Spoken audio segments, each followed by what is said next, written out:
when amnesty was granted to ex-agitators in the height of militancy by the previous administration, that offer had 4 components. First is the disarmament, demobilization and reintegration, ownership of petroleum assets by host community, the infrastructural development component, and the environmental remediation component.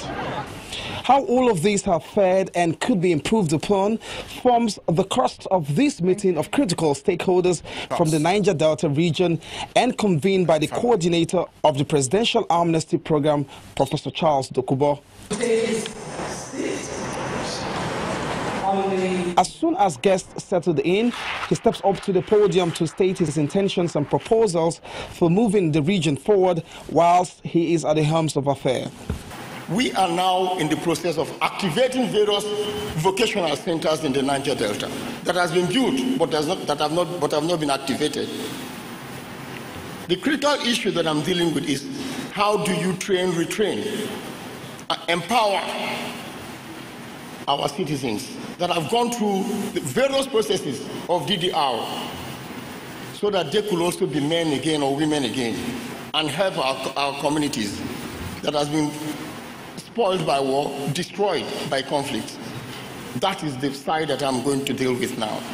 It's his first meeting with stakeholders since assuming office, with no holds barred discussions expected, so they went into closed doors, but we caught up with some participants on their thoughts and expectations. What concerns us really now is winding up the phase 1 and then carrying out remediation in the area. The whole place is polluted. You cannot fish in the creeks now. And oil spillages are still taking place, and nobody seems to address the problem. The pipelines are all old, have been in the salty environment for over 40 years, and nobody is replacing them. Amnesty is not the solution to the Niger Delta issue. The solution to the Niger Delta issue is justice and equity.